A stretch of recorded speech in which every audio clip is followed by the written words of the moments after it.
So thinking about what I was going to say to you, I found myself thinking a lot about this this quote that we had on our radio show about a year ago. I do a radio show. It's heard around the country. It's a podcast that's heard around the world. And it's a documentary show. And we did this thing. There was a tiny item in the news. And at the time, the United Nations was holding one of the international meetings that they hold now and then about climate change. And this particular one was in Doha, Qatar. And the goal of this meeting was incredibly modest. Basically what they were trying to accomplish, if they were lucky, they were going to come out of this meeting, they were going to squeak out of it with an extension of something that everyone at the meeting had agreed to back in the 1990s, or almost everyone, the Kyoto Protocol. And basically they're going to say, if they came out of this, they're going to say, okay, we all agreed to this in 97, let's just keep agreeing to it. And just imagine how frustrating it would be to be a delegate who's taken a few weeks of his time to go and fly to this meeting, okay? You're a delegate, you're interested in climate change. First of all, think about everything you're not doing, okay? First and foremost, the world's governments had agreed a couple years before this, in 2009, that we have a goal now. They agreed the one thing that we absolutely cannot do is allow the planet to get 2 degrees warmer. And that would be a disaster and more extreme weather, food shortages, more droughts, quicker melting of the ice caps, sea rising more quickly. So 141 countries agreed to that, and it's a wide array. Like it's China, it's Russia, oil-producing countries like the United Arab Emirates. Even the United States agrees to this. That's how universal it was. And so now it's a couple years later. No one has basically done much of anything to accomplish that, to stop us from going to 2 degrees. In fact, every year, the amount of carbon dioxide we're pumping into the atmosphere is actually bigger than the year before. This conference is not addressing that in any kind of substantive way. So they're meeting, and they're talking about reasserting these old accords. And Tuesday of that week, a typhoon called Bopa hits the Philippines. This is December 2012. It kills over 7 times as many people as Hurricane Sandy killed just a couple weeks before here in the States. We are at a critical juncture. We are at a critical juncture. And the next few hours represent a crucial opportunity for us to ensure that we are on the right trajectory to address the climate crisis. Okay, so this man talking is the lead negotiator from the Philippines at these climate talks. His name is Nadarif Sanyo. Maybe you've heard of him, maybe you haven't. And when the hurricane hit, he gave a talk, he gave this speech that many people noticed around the world. And they noticed it mainly because, as you'll hear, it was a very unusual speech, a very unusual kind of tone he takes on, like in this very bureaucratic, dry, diplomatic setting. However, as we close, an important backdrop for my delegation is the profound impacts of climate change that we are already confronting. And as we sit here every single hour, even as we vacillate and procrastinate here, we are suffering. Madam Chair, we have never had a typhoon like Bopa, which has wreaked havoc in a part of the country that has never seen a storm like this in half a century. Finally, Madam Chair, I'm making an urgent appeal, not as a negotiator, not as a leader of my delegation, but as a Filipino. I appeal to the whole world. I appeal to the leaders from all over the world to open our eyes to the stark reality that we face. I appeal to ministers.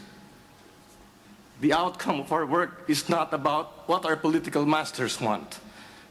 It is about what is demanded of us by 7 billion people. I appeal to all. Please, no more delays, no more excuses.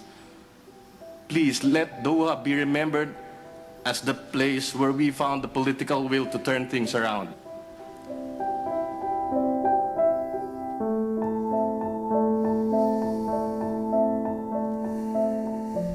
So of course it's not the place where we found the political will to turn things around. And 1 year later, this is just this past November in 2013, during yet another deeply ineffective UN climate summit, this one was in Warsaw, Nadarif Sanyo again found himself stuck at a conference watching the news from his homeland on a television. And this time it was a much more terrible storm than Bopa. This is a super typhoon Haiyan, and you've all heard about this. Towns totally leveled, nothing standing, over 6,000 people dead, 4.1 million people displaced, no food supplies. For a little while, there was a very real possibility that lots of people were just going to starve to death.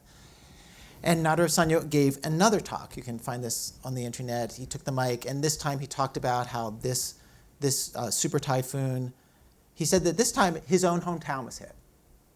And he said for a couple of days they thought his brother was dead. And then, thank goodness they heard from his brother. His brother's alive. His brother was now just spending all of his time burying bodies, had no food. And in that conference, Nader Sanyo said, okay, in solidarity with my brother and all the people back in my country who don't have any food, I'm just going to start fasting until meaningful action is finally taken by this conference to address the climate. So he fasts for a week or two, and the conference ends, and he stops fasting, and here we are. And I bring all this up today because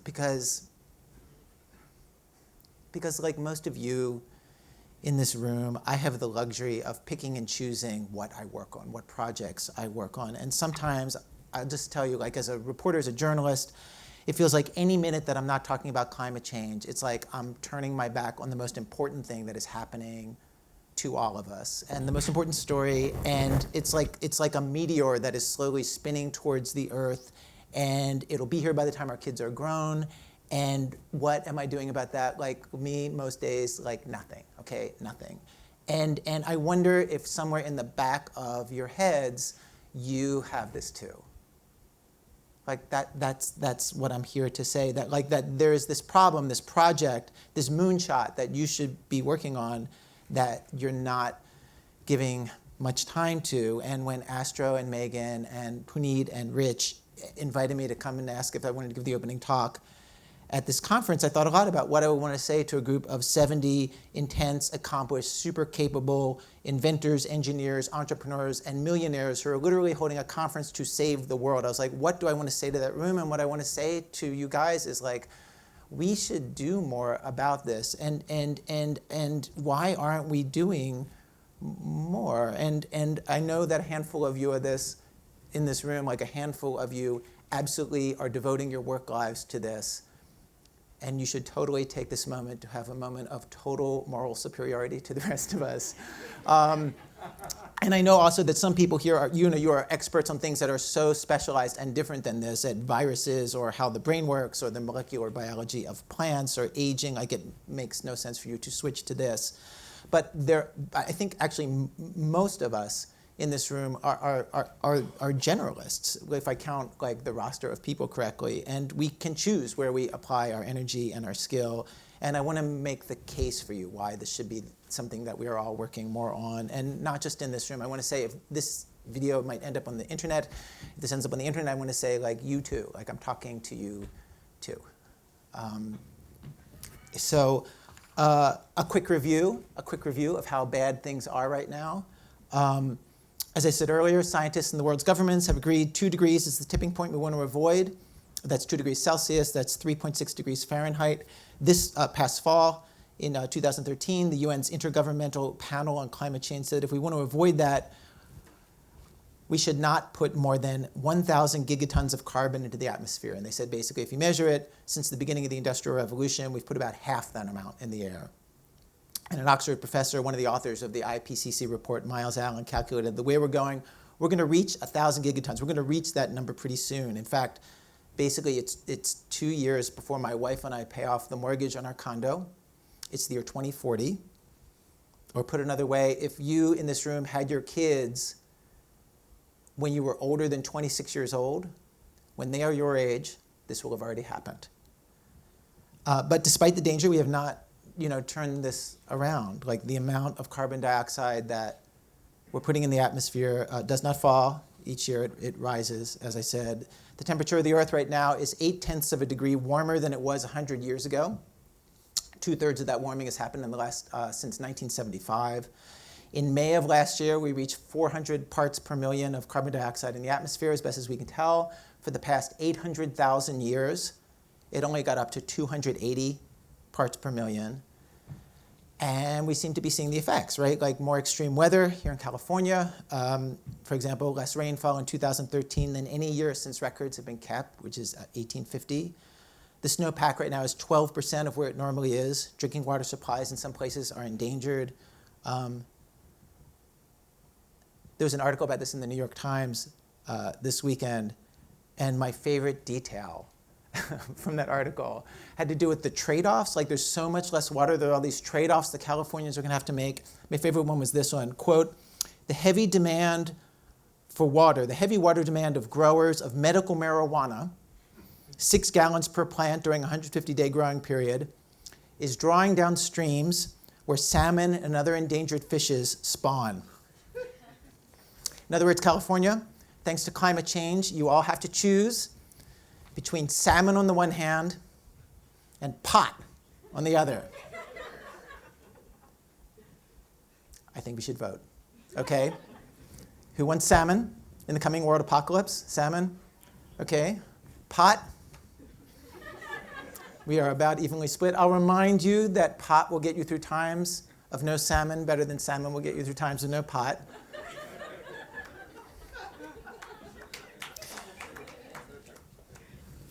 So we're going to have to make some choices. The changes that we're making to the environment are big enough right now that we are living during the 6th great wave of extinction on our planet. And this one is one that we created. A really wonderful New Yorker writer, Elizabeth Colbert, has this new book about this new mass extinction that just is coming out now. She notes, quote, "In the end, the most deadly aspect of human activity may simply be the pace of it. Just in the past century, CO2 levels in the atmosphere have changed by as much, 100 parts per million, as they normally do in a 100,000-year glacial cycle. Meanwhile, the drop in ocean pH levels that has occurred over the past 50 years may well exceed anything that happened in the seas during the previous 50 million. It's estimated that 1/3 of all reef-building corals, 1/3 of all freshwater mollusks, 1/3 of sharks and rays, 1/4 of all mammals, 1/5 of all reptiles, and 1/6 of all birds are headed toward oblivion." If you want to get really alarmed, you can start to read mainstream experts like former NASA scientist Jim Hansen. He's the one that the Bush administration tried to punish for accurately stating the science of climate change. He makes the case in this article that he wrote this fall that I completely recommend, that letting ourselves get to 2 degrees is too much. He says when you look at the models where they came up with the 2 degrees, they leave out something called slow feedback cycles. And so, for example, they don't take into account what's going to happen with the melting of the Arctic and of the Antarctic and Greenland ice. That can create a kind of feedback loop that will speed on itself. And he says that he makes the case that we have to limit ourselves to a 1 degree temperature increase, not 2. And he says that to do this, we need to cut carbon emissions. He runs the numbers. He says we need to cut carbon emissions by 6% a year. In addition, we have to have a massive reforestation program. So what can we do? I'm here to enlist you.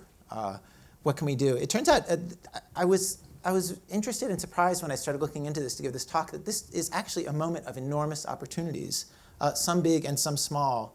And you can summarize them like pretty succinctly. Like, we need to generate power differently, we need to transmit it more efficiently, and we need to waste less of it when we consume it. Like, those are the 3 big areas of opportunity. And when it comes to generating power, energy sources that do not throw carbon dioxide into the air, they are still just like a tiny proportion of the energy that we make.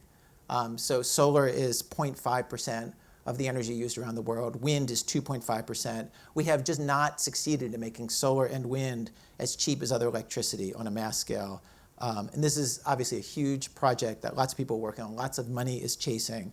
When it comes to solar, there are different estimates on when we're going to get to that point where it's as cheap as other kinds of fuel. I've seen 2015 as an estimate. I've seen 2020. There are some projects that seem on the verge of being ready for prime time. There's one in particular I want to talk about. Bill Gross gave a talk here at Solve for X last year where he outlined a series of steps to make solar energy as cheap as other electricity.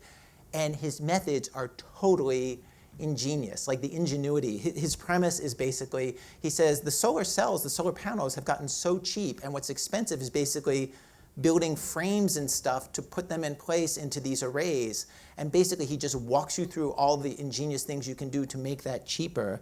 And it's on video. I totally recommend it. I won't repeat it all here. And I emailed him this week, and he said that since last year's Solve for X meeting, and he said partly thanks to it, this was his launch pad, he raised $2 million to build a pilot solar field like he described. He hopes to be done that by the end of this year. He hopes to be selling the things next year. And he said that including the price of storing the electricity, he thinks that they'll be able to make solar electricity for 3.9 to 4.9 cents per kilowatt hour, which is basically the holy grail of what he's trying to do. Without subsidies, without a carbon tax, he'll be cheaper than electricity made from coal or gas, though he still has to, do it. He has to do it. The optimistic version of his business plan has him selling, gigawatts in about 3 years, competing head-to-head with other kinds of electricity. Wind energy is in a very similar place, growing, still a tiny proportion of all the energy we produce, still like an opportunity for people to get in and try to figure out how do you make this as cheap as electricity made from coal or gas, and bringing down the cost is the next trick. If you guys don't know this, one of the most interesting investments that Google has made in wind power is in this company called Makani. And it's basically like wind energy without the expense of building the tower. Like they don't build a tower with like the big propeller thing on it. They basically take these little robot airplanes that fly in loops with a wire carrying the electricity down to the ground. And by getting rid of all those expenses, their hope is that they'll be cheaper than electricity made from coal or gas. Again, there's still a few. I talked to somebody from there, Andrea, who's here at the conference, Andrea Dunlap, and she said that they're also like in a kind of prototyping phase and still a few years away from this. So there's all of that. Calling around to climate experts and asking what else could be done. One answer I got a few times from people was just batteries, like storing energy made by wind and solar power so that energy can be on tap 24 hours a day and not just when the sun shines or the wind is blowing. The batteries, it's still just like we're at some very basic stages in a lot of ways. And then a few people mentioned that cars would use much less fuel. They would be much more efficient if they were just lighter. And I knew nothing about this a few days ago. And one person told me, like, if we could just make cars with lighter materials, like replace steel with aluminum and carbon fiber, reinforced plastic and other materials, they said, you could double or triple gas mileage. I was like, that seems crazy to triple gas mileage. And then I read VW has actually rolled out a super light car called the XL1, which is just 1,753 pounds. It's roughly half the weight of a VW Golf or a Jetta. And it's a hybrid, it runs on diesel, and its gas mileage is 261 miles to the gallon. Like that's with 1 gallon of gas, you can drive from New York to Boston. I also wanted to mention just like other ideas about this where you could just kind of like look around this room at people who are doing things. Leslie Dewan is here, and her company, Transatomic Power, they're creating this technology that is really closer to the thing in Back to the Future, where you put garbage into a flying DeLorean and turn it into energy than anything I've ever heard of. Like basically, is she here? She's here somewhere. Maybe she's not here. She's here. I saw her here earlier. Basically, they take nuclear waste and using molten salt reactors, they create cheap, clean, emission-free energy. Lonnie Johnson has developed a way to make clean electricity without fossil fuels or wind or steam. He pushes hydrogen ions across 2 membranes. Another project, it's been explained to me that 90% of the electricity in the United States comes from steam, which is moving and spinning turbines. And one of the people here is Karen Gleason from MIT. She's developed a hydrophobic coating. It basically repels water. And if you coat a heat exchanger with this, it works 7 times better. It improves the overall efficiency of a power plant by 3 to 5%. If it were employed everywhere power plants are worldwide, it would basically, through that efficiency, provide as much electricity as made by 150 power plants, but with no extra carbon emissions. It would save 1/2 billion megatons of carbon every year.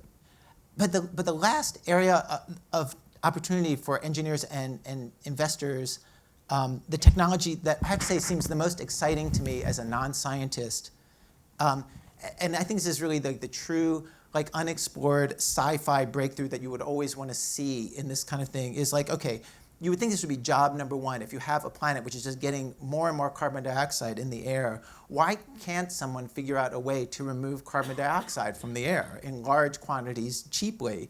And this is something that a number of people are working on. But the projects tend to be like I was talking. There's somebody who actually does this work, Otto Steinfeld. And I was talking to him. He was saying you have tens of thousands doing something that industry wants, that the fossil fuel industry wants, which is putting things up in smokestacks, up at the top of smokestacks, pulling the carbon dioxide out of that. And he said you said there are only 4 or 5 people in the world who are trying to just figure out how do we suck carbon dioxide out of the air and not put it back up in the air. It's just get the stuff out of the air. And there are projects, there are a bunch of projects like this. There's a guy named Klaus Lackner from Columbia. There's a guy, David Keith, up in Calgary. There's very few people. And I talked to Lackner this week. And he said that he and the others, they're all at kind of very similar stages. They have some basic technology down. But they need investors, and they just need a lot of people working on the engineering problem to turn what they have into something that is ready for prime time. Lackner's version is really interesting. His thing, you don't have to be in a place with high concentrations of carbon dioxide, just go anywhere. You don't attach it to a smokestack, you just drop it anywhere. There's no fans in it or anything, no moving parts. There's basically very slow wind speeds. At 2-mile-an-hour wind moves enough air through the filters to capture the CO2. And he says one of these things the size, he would basically build them the size of a standard shipping container. He says one of them the size of a shipping container would be able to pull a ton of carbon dioxide out of the air every day. Though he hasn't built one like that yet. What he has is a unit that works in his lab, right? So he's like many steps of money and engineering from that. And I asked him, like, okay, so how many shipping containers like that would you need to actually like suck all the carbon dioxide out of the air that we make? And he didn't hesitate. He knew right away. He's like 100 million. You need 100 million of them, which sounds insane. And then he's like, no. We make 80 million cars around the world a year. Like that's a number you can make. You can manufacture that. And he thinks that you could get the price to a point where each one costs about the same price as a car. So, because our politics are gridlocked when it comes to climate change, I think the burden is even greater on business and inventors and researchers, on the power of the free market, on all of us to try to make changes, because I think the government isn't going to be a tremendous amount of help, though I think a real moonshot approach to this, to climate change, would not just involve technology. I think it would take on public opinion, it would take on politics. There's been a well-organized, well-funded campaign to raise doubts about climate change that has totally worked, been totally effective. Groups like the Heartland Institute and the Competitive Enterprise Institute, the Cooler Heads Coalition, funded by the fossil fuel companies, funded by the Koch brothers.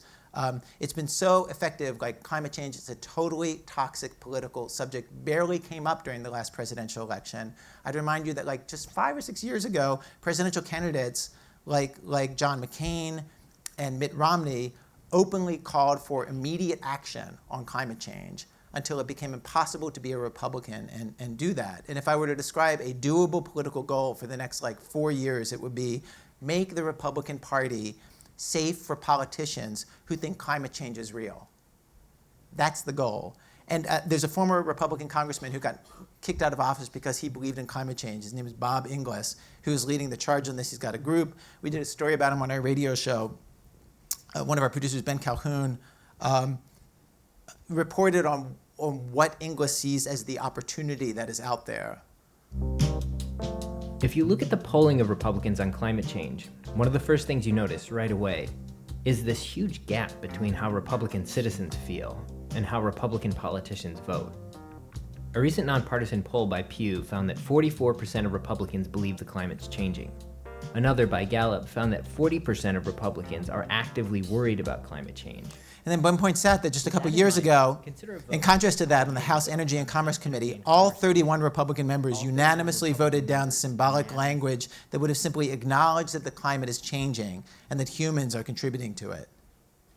That gap, 40%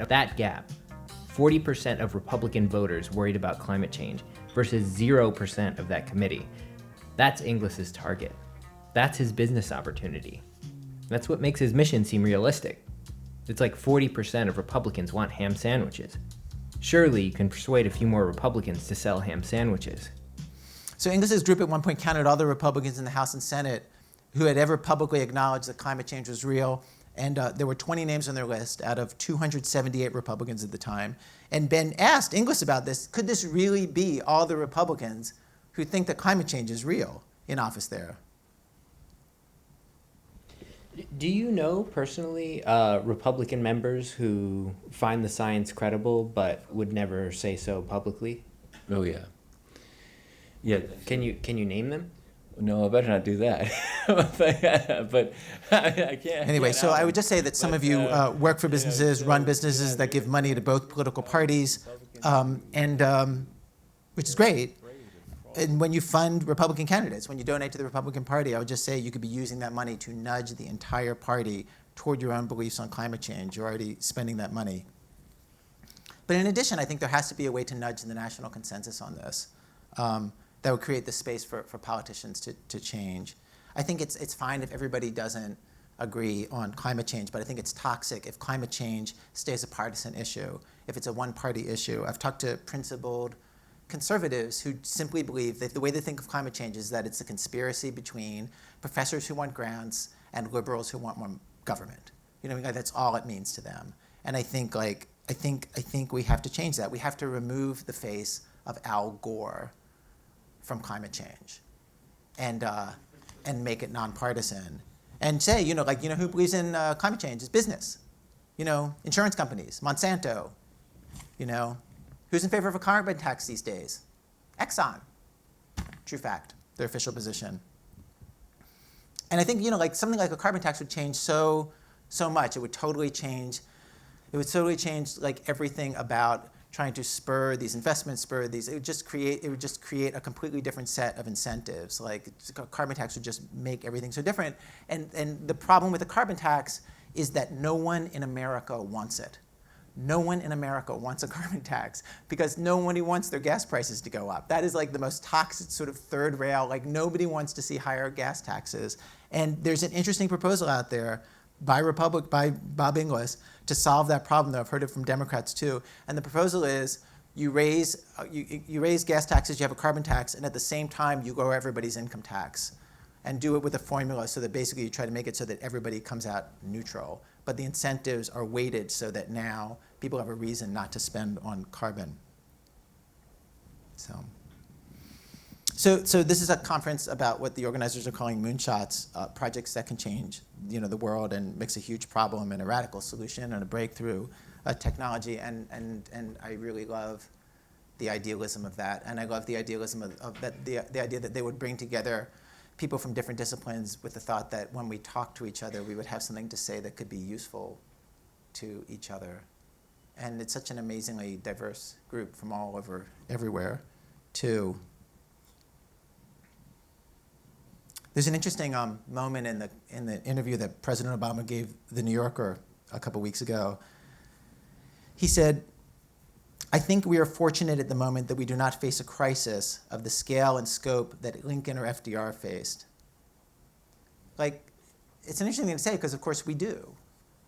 Like, we do. The climate is that crisis. And the president actually knows that. He's described climate change as a crisis. He's used the word crisis and said just last year, the question is not whether we need to act. The question now is whether we'll have the courage to act before it's too late. And I think what's going on is that he is just like me and you and all of us. Like, he knows that that is true. Like, we're in this crisis. There's a meteor like slowly heading towards the Earth, but he's got a lot of other things that he's supposed to be doing. Like, he's busy, he's busy. He's got a lot of stuff. And unlike the problems that Lincoln and FDR faced, like, global warming is happening silently, it's happening invisibly. And it's so easy for all of us to push this into the back of our minds. And like, I didn't come here thinking like I had a moonshot idea, but I think if I were to say one, I think it would be that we could move forward with the feeling. I think like the feeling that we'll have once it's too late. We need to have that feeling now. Like, we need to move with that kind of urgency now, all of us. I think we human beings, we seem to be built for denial in a really powerful way, and especially about things that have to do with our own extinction. I have no idea why that would be, but I would speculate because if we all walked around all the time knowing we're going to be dead pretty soon, it would be just hard to function. So we're just built to like just push certain stuff away, and that's kind of what this is, and we all have other stuff we're doing that can take our minds away from it. So with that in mind, I want to play you something that President Kennedy had to say. For all of us who feel like, oh, we've got too much to do, I'm not thinking about that, I got other stuff that I'm dealing with. President Kennedy had something to say in the speech where he called for the first moonshot. I know this by heart, maybe you do too. We choose to go to the moon. We choose to go to the moon in this decade and do the other things. I've always thought that's such a weird move and do the other things. That is such like a weird, like, so it makes it so much less powerful. Like, why is and do the other things in that sentence? You know, like, why is it in, it's just totally ruins his moment. He's totally messing that up. But I think he's saying, like, okay, we've got to make this moonshot, but yeah, we got a lot of other stuff we got to deal with too. I think he's talking to us. He's talking to us right now in a way that applies to our situation. Listening to that speech again this week to come here, like, I realized Kennedy not only lays out, he does this thing, he not only lays out all the impossible steps ahead, like we're going to have, he says specifically, like we're going to have to invent metal alloys which don't exist yet. We're going to have to invent guidance and control systems. He's very specific about that. And then he's also very specific about wanting a deadline. He says there's a deadline. And this will be done in the decade of the 60s. It may be done while some of you are still here at school at this college and university. It will be done during the terms of office of some of the people who sit here on this platform. But it will be done, and it will be done before the end of this decade. I think a decade is so smart. I think nothing happens without a decade. You know, nothing happens without a deadline. A deadline is so smart, you know? And we need a deadline. Like, he put the moonshot on a deadline, and we need a deadline. We need a deadline. And I'd say, like, well, let's just call it a decade. You know what I mean? Let's call it a decade. And or way faster, but a decade at the latest. Like, this is urgent. The thing I'm advocating here is so corny that honestly, like, I feel a little embarrassed to be doing it. Because you all are really serious people who do serious things. And like the language, I feel like the only language we have for this is really the stuff of comic books, where everyday life includes speeches about how great power leads to great responsibility. Like, literally, I'm saying we all need to stop what we're doing and save the world. That's my thesis to you. And so I thought I would end this talk with a comic book quote from a comic book hero, a California resident, Buffy the Vampire Slayer. In season 7, she gives this speech, and she's not fighting carbon dioxide atoms. She's fighting forces of evil of a kind I don't really need to get into right here. All you need to know is they're literally hell-bent on doing what greenhouse gases will do, destroy the earth. Okay? So she's up against the same thing we are, though she uses the word evil to describe it. So just replace the word evil in her quote with what we face. And she says this comic book thing that I think is so beautifully put. She looks around a room of people just like this one, a group about the size of this one actually, and explains that they're up against a kind of threat they have never encountered before, a kind of evil that is fundamental and world-destroying. And she says to them, and I say to you, there's only one thing in this earth more powerful than evil. That's us. Thanks.